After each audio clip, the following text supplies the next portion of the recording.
Welcome to another video from the Kalamazoo Area Mathematics and Science Center's Sizzlin Summer Science Program. I'm Karen Woodworth, teacher of Mudpie Science.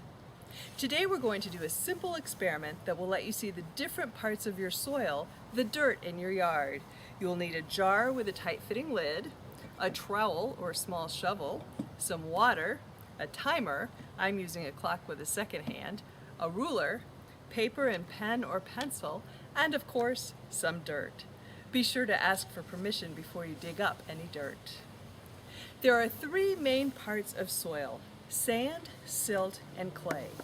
These are determined by size. Sand grains seem really tiny, but they actually have the largest particles of the three. Clay has the smallest particles, and silt particles are in between. Our experiment will show us how much sand is in a soil compared to silt and clay. By comparing your jar to my jars, you will be able to identify which soil is most similar to yours. Come along with me as I dig up a little dirt from my yard. You don't need a lot for this experiment. I would suggest about 1/4 of your jar. Use your trowel or a small shovel to get just a little bit of dirt. If that's not enough, you can always put a little more in.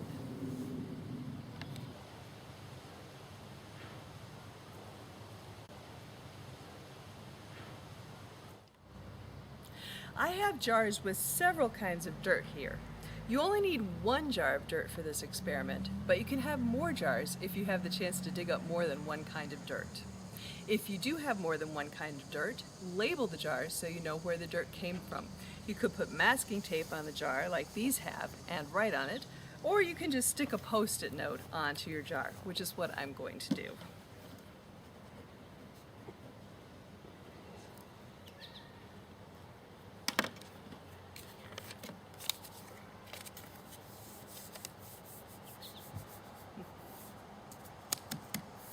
And if it doesn't stay on very well, you can stick it onto the top. Just some way to remember it. Or you could even just put it on the table by the jar. Okay. Then you want to measure the level of your soil.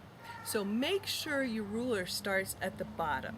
Some rulers have a little space between the end and where the measurements start, like this one. This one would have been a great ruler to use because it has millimeters on it, but it doesn't start at the bottom, so I'm not going to use that one.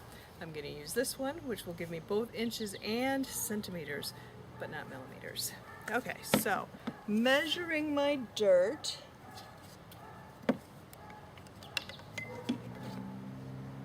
I have 2.5 to 3 centimeters of dirt. And so I'm going to write that down in my notebook so that I can remember that.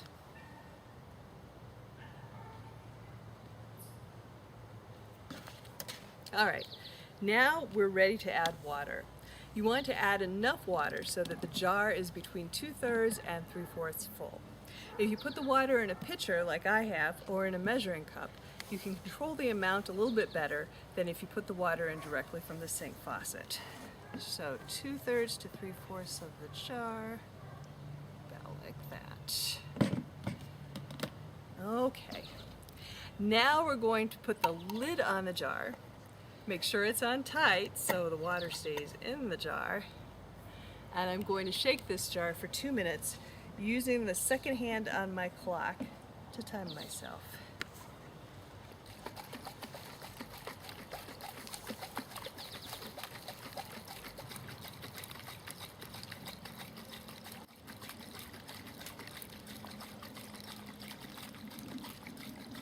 All right, and that's 2 minutes.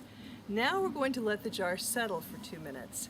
That's the time it will take for the sand to settle at the bottom. Again, the three parts of soil are sand, silt, and clay. Another word you should know is loam. Loam is a mixture of sand, silt, and clay. Loam is the best type of soil for plants because the different sized particles let the roots through, let air in, hold in some of the water, and let some of the water drain out. In Mudpie Science class, we'll talk about this in more detail. Soils can also have organic matter in them left over from plants. If we have any organic matter in our soil, it will float on top of the water. We should be coming up on 1 minute now. Let's see how the jar is doing. Okay, well, so far I don't see a whole lot of settling, but it has been just about 1 minute. So we'll take a break and come back at the end of 2 minutes.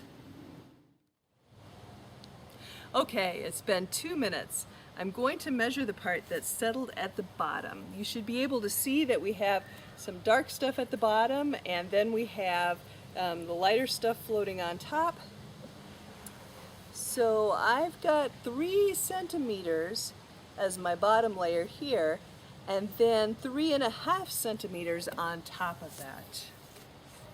So now we're going to let the jar sit for 2 hours and the silt will settle. While we're doing that, I'm going to shake up the other jars. Okay, so this is topsoil with gravel, and I'm going to measure this, and it is about 3 centimeters.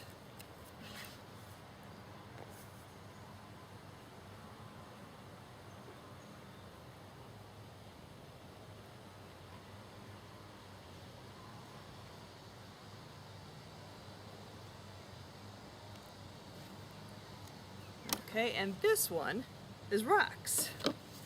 And rocks, I have about 4 centimeters.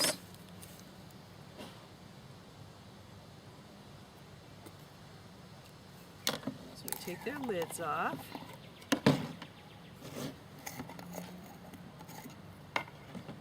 Pour in some water.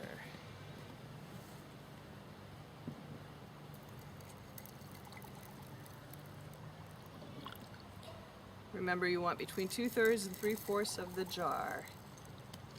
There we go. Notice how these are bubbling. I didn't hear that with my other ones.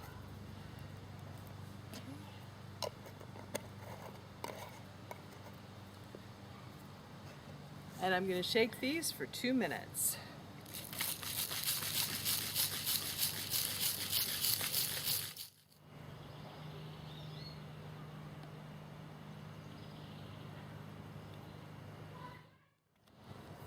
All right, so I have my last 2 jars, potting soil and sand. And so to measure these, let's see, potting soil is, shake that down a bit. Potting soil is 4 to 5 centimeters.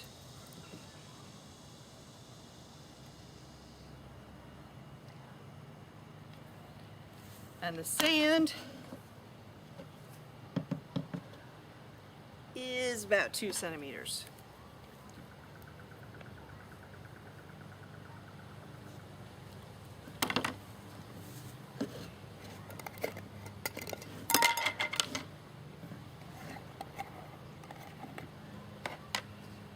Okay, filling these 2/3 to 3/4 of the way full.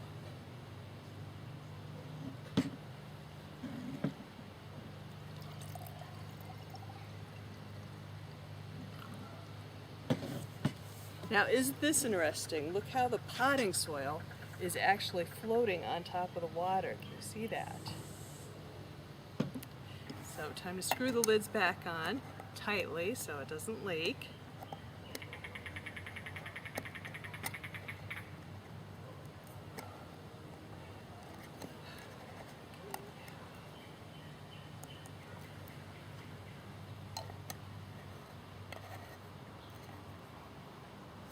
And I'll shake it up for 2 minutes.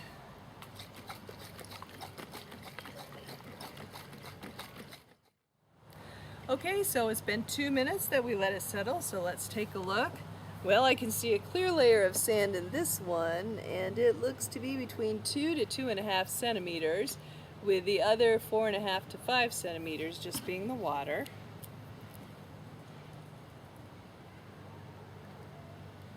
And then the potting soil, it's really hard to see a layer in this, so I don't think I have anything to measure. It looks like it's all just jumbled together. And you know what? That's normal for potting soil. Now we let these sit for 2 hours.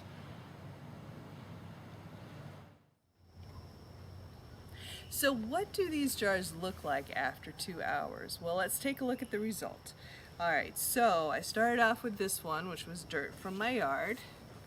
And I have about 2.5 inches of sand and maybe a tiny layer of silt on top of that, but there's still a lot floating in the water that I'm going to say is clay.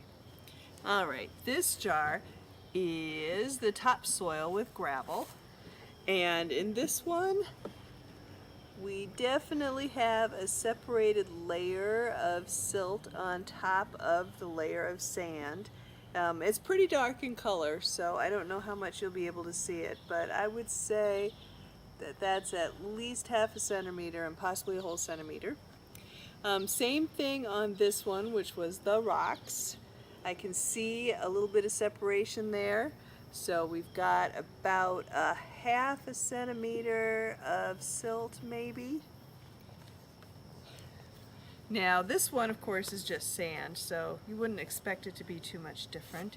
And sure enough, I don't really see much of a layer on top of that. Now this potting soil here looks different though, doesn't it? You can still see liquid on the top of these other jars, but this has absorbed all the liquid and I really don't see any layers at all. However, you can see the white particles in there that have been added to help absorb the water. So what that tells us is that potting soil is a special case and really doesn't work well for this experiment. We can talk about this in some more detail when we have Mudpie science class. So again, the sand is going to be the bottom layer. The silt will be the layer on top of that, and those tiny particles that are the clay are still suspended in the water after 2 hours.